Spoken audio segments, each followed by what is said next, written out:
우리 계속 하십시다. 이 소망과 총체론에 대한 말씀입니다. 전 지역에 살고 있는 사람들, 육체와 정신, 영혼으로 이루어진 전인적 존재로 보고 이루어지는 이 기독교 사역은 총체적 선교입니다. 그것은 하나님 나라의 진리는 하나님의 목적, 곧 구속과 다스림에 대한 포괄적 비전으로 나타나게 된다는 거죠. 하나님의 관심 밖에 있는 사람이나 지역 사회는 어디에도 없습니다. 모든 사람은 하나님의 관심 아래에 있다는 것입니다. 그래서 이 포괄적 비전을 가진 그리스도인은 전체적 인간 필요를 다룰 수 있는 하나님의 방법이 뭐고 그 시기가 언제인지 찾게 된다는 겁니다. 그리고 하나님 나라에 대한 비전은 선교 활동의 동기를 부여하게 되고 그 활동을 통합한다는 거죠. 첫째는 종말에는 완성될 것입니다. 그때까지는 하나님은 교회에게 맡기셨다는 거죠. 역사에 개입하시는 하나님 나라의 특징은 공의, 정의, 화평입니다. 하나님 나라의 복음은 죄와 질병, 억압이 없어질 것을 선언합니다. 예수님이 왕이신 곳에는 용서와 치유, 해방이 임하죠. 그리스도가 다시 오실 때까지 이 종말에는 하나님이 이를 완성해 가실 것입니다. 그런데 그때까지 하나님 계속 자신의 나라를 통치하는 사랑의 어떤 가시적 표적들을 보여주고 계시죠. 바로 이것이 하나님 나라 핵심 기관인 교회가 할 일이고, 교회는 왕이신 하나님이 통치하시는 구속받은 공동체라는 겁니다. 마지막 날에 하나님은 완성시킬 겁니다. 그러나 지금도 하나님은 하나님의 기관인 교회를 통해서 이 일을 계속 완성을 향해 가고 있다는 사실입니다. 우리는 이 하나님 나라 완성시키는 일에 부름받은 사람들이라는 거죠. 그래서 소망은 통합을 가지고 동기를 부여한다는 겁니다. 하나님 나라의 소망은 순종과 동정심이라는 이중적 동기를 함께 융합한다는 거죠. 자, 첫 번째는 이겁니다. 예수님의 위임령이 우리에게 주어졌다는 거예요. 모든 족속으로 제자를 삼으라는 명령은 땅의 모든 족속에서 믿는 자들이 나와서 왕이신 그리스도를 따르게 될 것이라는 비전을 보여주십니다. 예수 그리스도는 그분을 섬기고 순종하는 자들을 변화시켜서 사회와 공동체 전체가 눈에 보이는 방법으로 변혁될 것이라는 소망을 우리에게 주셨다는 거예요. 또 두 번째는 예수님의 마음입니다. 치유하고 섬기시는 예수님의 모습은 하나님 나라의 통치가 확장될 때 모든 사람의 모든 필요가 채워질 수 있다는 것을 알려주셨습니다. 그런 소망은 예수님 마음속에 일어나는 그런 동정심에 더욱 불을 붙였어요. 예수님 가난한 사람을 단지 불쌍한 존재로만 보지 않고 각 개인과 지역사회가 지닌 가치로 보셨다는 겁니다. 그런 소망 가운데 예수님 집중적이고 일관된 동정심을 보이셨어요. 예수님 부자나 가난한 자나 축복하기 원하는 하나님의 뜻을 잘 아셨다는 사실입니다. 자, 세 번째로 로잔 언약 제5항을 좀 볼 필요가 있어요. 로잔 언약. 자, 그 로잔 언약 5항은 영혼 없는 몸이 죽은 것 같이 행함이 없는 믿음은 죽은 것이니라 그랬거든요. 자, 여기 5항은 이렇게 나와 있어요. 우리는 하나님이 모든 사람의 창조자이신 동시에 심판자이심을 믿는다. 그러므로 우리는 인간 사회 전체 정의와 화해를 구현하시고 인간을 모든 종류의 압박에서 해방시키려는 하나님의 그 관심을 공유해야 된다. 사람은 하나님의 형상으로 창조되었기에 인종, 종교, 피부색, 문화, 계급, 성 또는 연령의 구별 없이 모든 사람이 타고난 존엄성을 지니고 있으며 따라서 사람은 서로 존경받고 섬김을 받아야 되고 누구도 착취당해서는 안 된다. 우리는 이 점을 등한시하고 종종 전도와 사회 참여가 서로 상반된 것으로 잘못 생각한 데 대하여 참여한다. 사람과의 화해가 곧 하나님과의 화해인 것이 아니고, 사회활동이 곧 전도인 것이 아니고, 정치해방이 곧 구원인 것이 아닐지라도 전도와 사회, 정치적 참여는 그리스도인의 두 가지 의무라는 것을 우리는 인정한다. 왜냐하면 이 두 가지는 다 같이 하나님과 인간에 대한 우리의 교리, 이웃을 향한 우리의 사랑, 그리고 예수 그리스도에 대한 우리의 순종의 필수적 표현이기 때문이다. 또한 구원의 메시지는 모든 종류의 소외와 압박과 차별에 대한 심판의 메시지를 내포한다. 그러므로 우리는 악과 부정이 있는 곳에서는 어디서나 이것을 비난하는 일을 두려워해서는 안 된다. 사람들이 그리스도를 받아들이면 그의 나라에 중생하며 그들은 불의한 세상 속에서도 그 나라의 의의를 나타낼 뿐 아니라 전파하기에 힘써야 한다. 우리가 주장하는 구원은 개인적 책임과 사회적 책임을 총체적으로 감당하도록 우리를 변화시키는 것이어야 한다. 행함이 없는 믿음은 죽은 것이다. 이렇게 나왔어요. 자, 그러니까 무슨 얘기냐면 이 로자노정 제5항에서는 우리가 그동안 영혼 구원에만 초점 맞췄다는 거죠. 세상에서 어떻게 살든 어떤 억압을 받든 세상이 얼마나 이렇게 불의하든 관계없다. 난 예수 믿고 천국 가면 된다.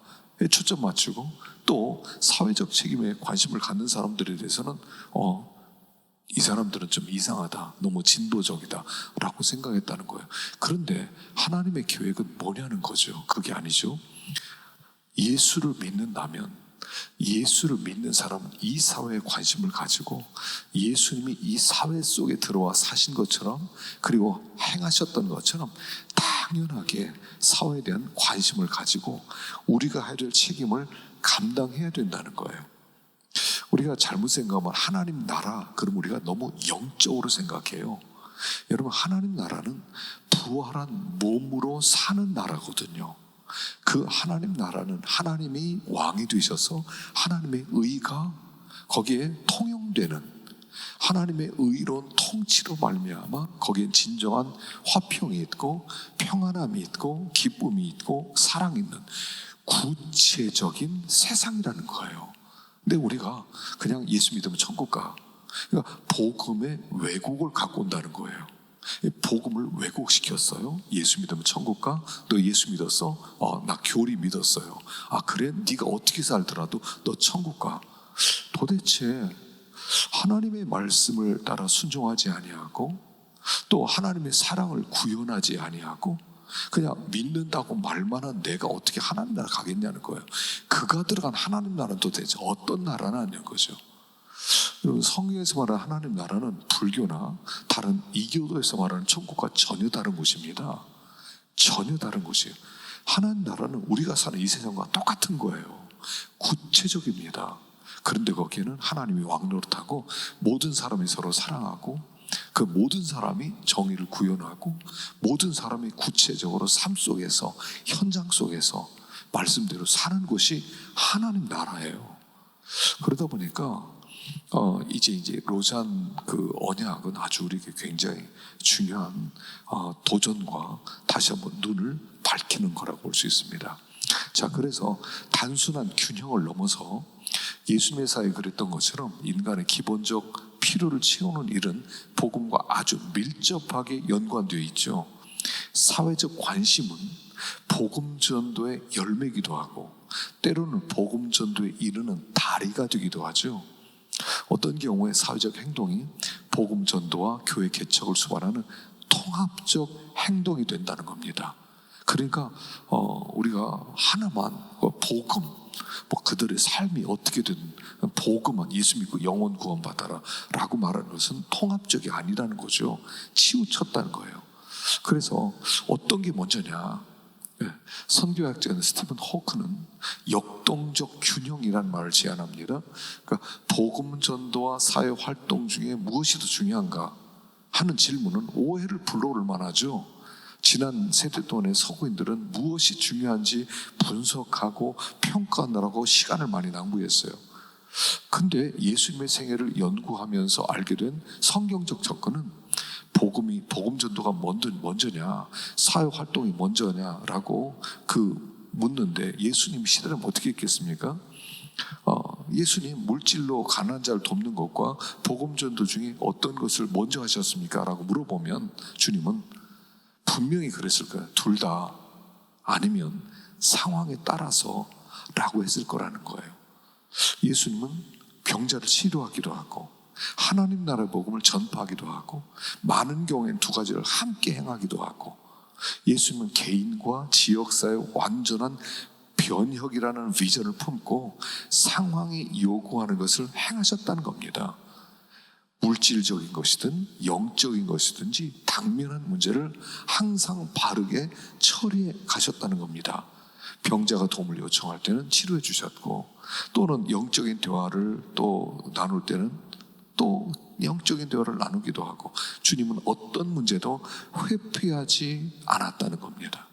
그러니까 우리는 근데 잘못 오해하는 것이, 예수님 복음을 증거하기 위해서 병자 고쳤다, 또 사람들에게 먹을 걸 줬다, 그래서 복음을 증거했다, 그 사실은 먹는 거 중요한 것 같고 복음 전도만 중요하다로 치우치는 경향이 있는데, 사실은 둘 다 중요했다는 겁니다. 5천 명이 굶고 있을 때는 그들에게 불쌍히 여기고, 야, 나가 길을 기진해지면 어떡하냐, 먹을 걸 좀 주자, 그리고 먹을 걸 만들어 주셨다는 거예요. 그들이 후에 예수를 안 믿었어요. 예수를 죽이는 사람이 돼요. 그래도 먹이셨다는 거예요. 그 주님에게 무엇을 먼저 하셨는가 하는 질문에 주님은 상황에 따라서 했다 하셨을 거라는 거예요. 그래서 우리도 무엇이 먼저냐, 복음 전도와 사회적 행동 중에 라는 그 질문에 우리는 상황에 따라 다르다라고 대답해야 된다는 사실입니다. 그리스도인이 미전도 종족 가운데 예수님에 대한 질문을 받았을 경우 개인적 경험이 그 문맥에서 복음 이야기를 해주는 게 적절할 겁니다. 또 미전도 종족에 그리스도의 소망을 제공한 유일한 기회가 긴급 구호나 장기적 지역사회 개발 형식일 때도 많습니다. 이럴 경우에는 그 기회에 개입해서 관계를 맺어서 먹을 걸 나눠주기도 하고, 그래서 복음 전도를 위한 다리를 만들어 가야 된다는 거죠. 하나님은 어떤 문화적이고 정치적인 문을 열고 닫는 일을 주장하기 때문에 무엇이 중요한지 걱정할 필요 없이 예수님이 하셨던 대로 확신과 자유함으로 반응하면 된다는 겁니다. 왜냐하면 둘 다 중요한 일이기 때문에 그래요. 그래서 정말 중요한 문제는 시기적절한 의사소통입니다. 자, 그런데 우선적 동반자는 뭐냐 하는 겁니다. 사무엘 모페 선교사는 무엇이 복음 전도이며 무엇이 아닌지를 이해하는 데 도움을 주었는데요, 그 하나님 나라 맥락에서 복음 전도는 유일한 우선순위가 아니라 사회활동과 협력하여 제시되어야 한다고 제안합니다. 복음 전도와 사회활동의 정의를 혼돈하고 이 두 가지를 분리하면 미전도 종족 가운데 교회를 설립하는 데 방해가 된다는 거예요. 이 둘이 결합하고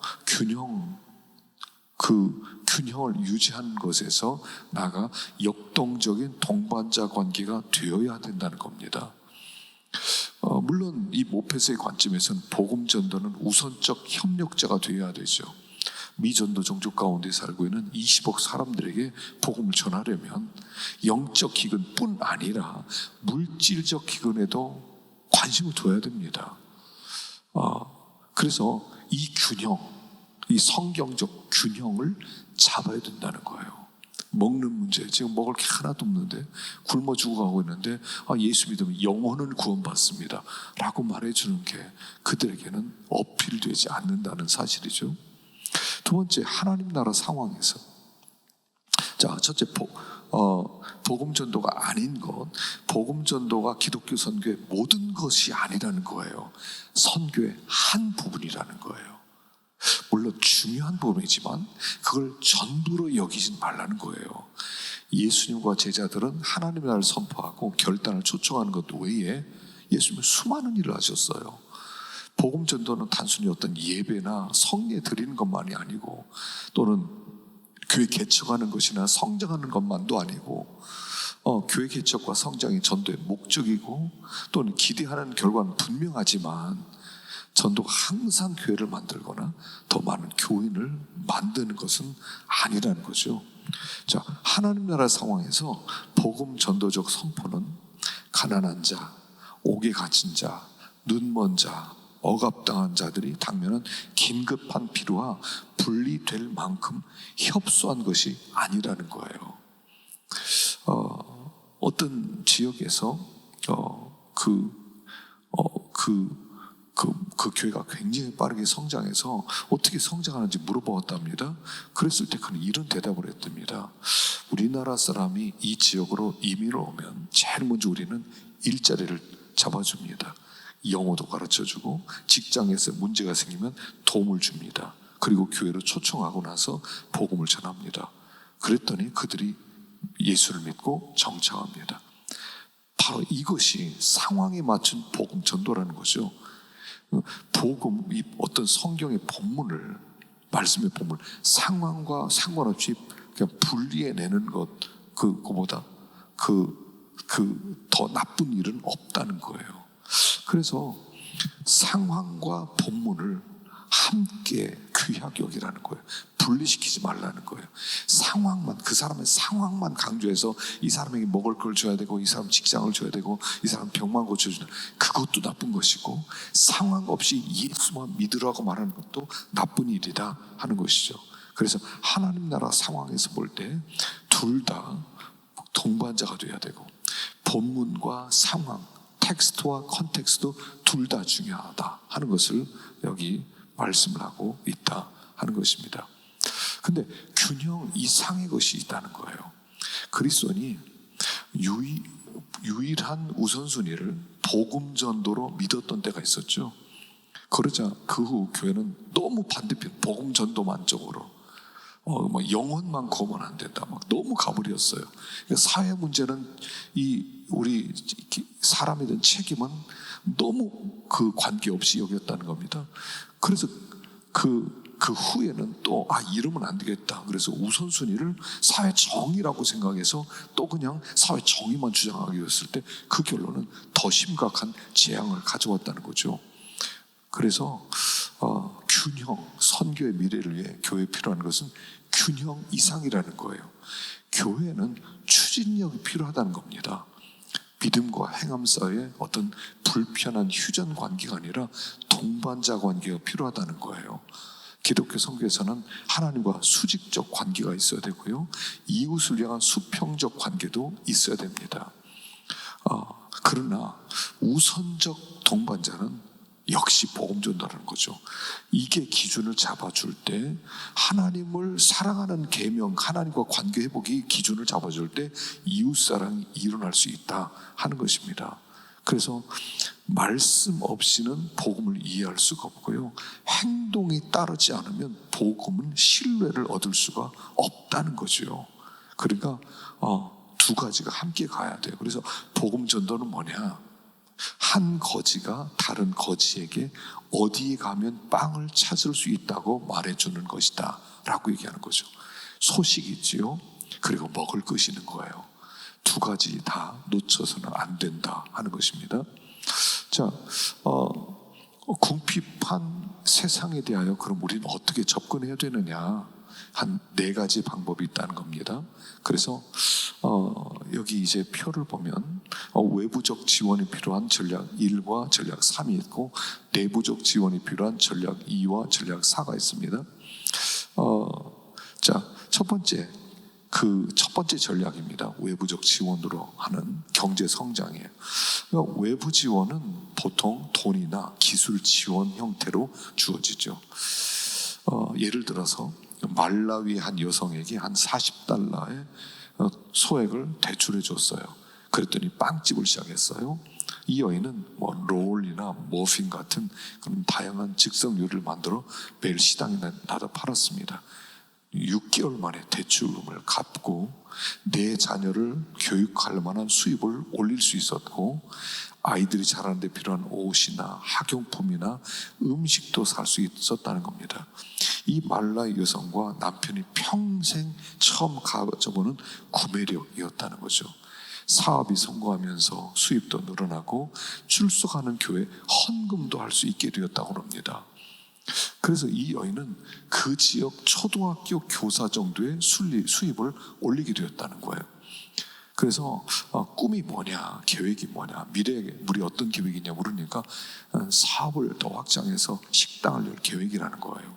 그리고 성공 요인이 뭐냐라고 물어보니까 물론 구호단체가 제공한 훈련도 언급했지만 모든 것을 성취하게 하신 분은 하나님이시더라 하고 인정하더라는 겁니다. 그에게 하나님에 대해서 엄청난 가르침을 주지 않았는데 그들의 삶이 피곤하니까 궁극적인 뿌리는 하나님이셨다라고 인정하더라는 겁니다. 자, 전략 두 번째는 정치적 해방이죠. 기존 정부를 지지하지 않고 어떤 정치적 해방 전략은 국제무역, 경제정책, 제도와 함께 국가정부의 어떤 도전하는 거죠. 이 전략은 문제의 주된 원인이 제도에 있다고 보는 겁니다.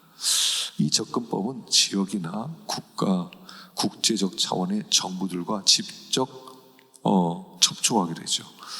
국제 무역 협정뿐 아니라 불편하고 부당한 정부 정책의 변화를 추구하는 겁니다. 사실 역사적으로 볼 때 그리스도인들은 어떤 토지 개혁이나 권리 주장, 노예 제도 폐지 등 정책 문제에서 강력한 힘을 발휘해왔죠.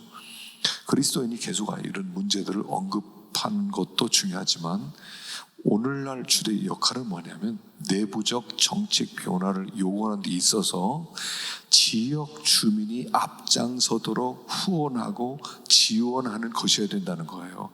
왜냐하면 이 정치적 해방에 주도적으로 움직여야 될 사람이 자국인인데 만일 외부에서 온 그리스도인들이 어떤 일단 국가에 대하여 반대하는 그런 것을 요구할 때 그러면 국가와 관계가 안 좋아지게 되고요. 그리고 진정한 개혁이 될 수 없다 하는 것입니다. 그래서 내부에서 그 본국인 자국인들이 스스로 도전을 받고 그들이 그 국가에 대해서 반대를 하고 도전 정책을 세울 수 있도록 그렇게 그들에게 동기부여를 할 때 도움이 된다 하는 거죠. 그렇지 않으면 결국은 제한적 성공밖에 이루지 못할 거라는 거죠. 세 번째 전략은 구제죠. 어떤 구제 목표는 어떤 전쟁, 기근, 재앙 이런 일로 인한 희생자들에게 시급한 필요를 채우는 거죠. 근데 기독교 단체들은 대규모 구제 활동을 해왔지만 이는 일시적 도움만 줄 뿐이기 때문에 개발과 혼동해서는 안 된다는 겁니다. 구제는 희생자들을 돕기 위해서 외부자들이 할 수 있는 일에 초점을 두지 희생자인 내부자 스스로 자립하도록 돕지는 않는다는 거죠. 그래서 구제가 너무 오래 지속되면 악영향을 줄 수 있다는 거예요. 왜냐하면 구제 활동이 그 지역의 생산과 개발의 주도권을 빼앗아가기 때문에 그렇습니다. 그래서 라이스 크리스찬을 너무 양상하는 거예요. 쌀 주니까 교회 나가는.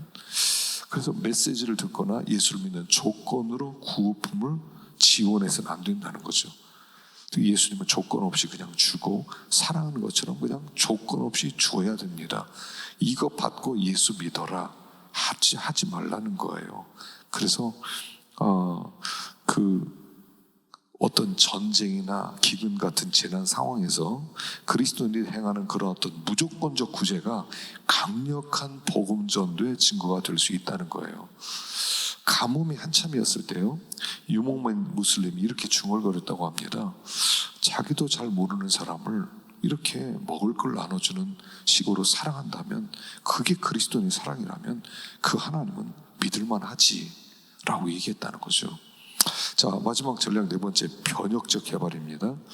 변혁적 개발이란 장기적 관점으로 빈곤의 원인을 해결하는 겁니다. 가난해지는 외딴 농촌 지역이나 도시 빈민가에서 발생하는 대부분의 문제는 아주 복합적입니다. 기반 시설이 열악하기 때문에 작물을 시장에 내가거나 지역사회에 공급할 수 있는 도로나 차량이 부족하죠. 기본적으로 의료 시설조차 없죠. 안정적이고 깨끗한 수원지도 부족하고, 이 때문에 전체적인 황폐될 수도 있습니다. 또 이런 지역에서는 공급이 또 아주 지극히 부족하죠. 이런 복합적 문제에 접근하려면 어떤 지역 사회 차원의 장기적 관심이 필요하다는 거예요. 그리고 지속적 변화를 이루려면 지역 주민들이 지도력을 발휘해야 된다는 것입니다.